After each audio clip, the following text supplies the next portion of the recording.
Hello everyone, আসসালামু আলাইকুম। আমি এখানে বেগুনি ভাজছিলাম।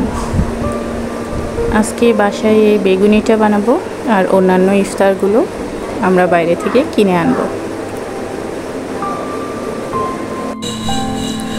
অনেক দিন পর বেগুনি ভাজলাম। বেগুনিগুলো বেশ ফুলকো ফুলকো, খুব সুন্দর হচ্ছিল। এই বেগুনগুলো দুদিন আগেই আম্মু কিনে এনেছিল, নিচে যে ভ্যানে বাজার বসে সেখান থেকে।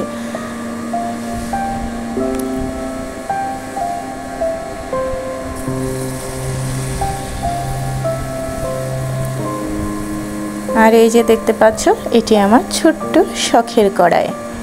এই শখের কড়াইতে বেগুনি ভাজবো বলেই এই কড়াইটি আমি কিনেছি।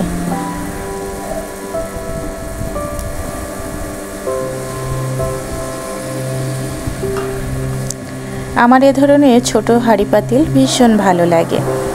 আমি তো সব সময় বাজারে গেলে বা হাঁড়ি পাতিলের দোকানে যখন আম্মু কোনো কিছু কেনার জন্য যায়, তখন আমার সব সময় আবদার থাকে এ ধরনের ছোট ছোট জিনিসপত্রের দিকে।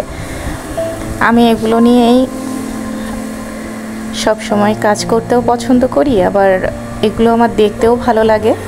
তো আমার এ ধরনের অনেক পাতিল আছে, তবে এই এতটুকু ছোট কড়াই ছিল না। এই কড়াইটি নতুন কিনেছি। আর আমার নতুন কড়াইয়ে দেখো, বেগুনিগুলো বেশ সুন্দর ভাজা হচ্ছে। কিন্তু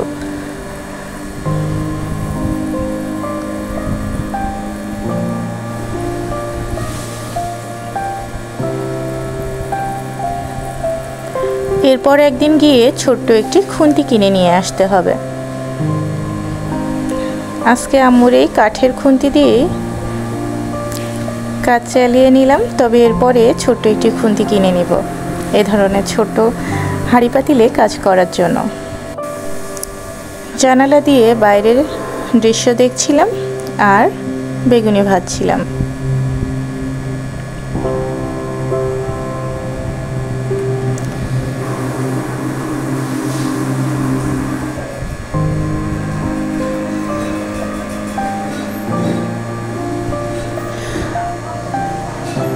আমার এখনও ছোটবেলার মতো প্লেনের শব্দ শুনলেই আকাশের দিকে তাকানোর অভ্যাস রয়েছে।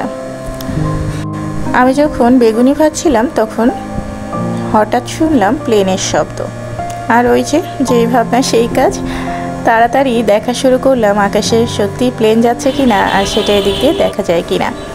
এরপর আমরা সবাই মিলে চলে গিয়েছিলাম ইফতার বাজারে, ইফতার কেনার জন্য মেরাদিয়া বাজার।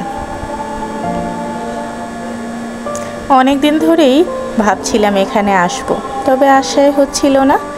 তাই ভাবলাম যেহেতু পরের দিন আমরা বাসায় চলে যাব, আর আসলে দেশের বাড়ি আমাদের বাড়িতে চলে যাব, তাই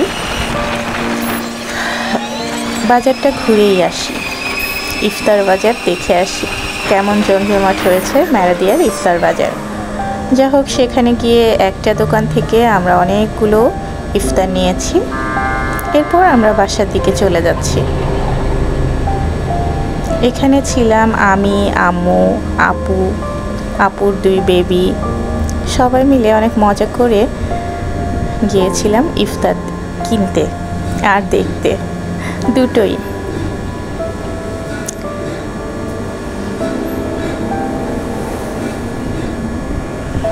এই যে দেখতে পাচ্ছ, রাস্তার পাশেও অনেক ইফতার বাজার বসেছে।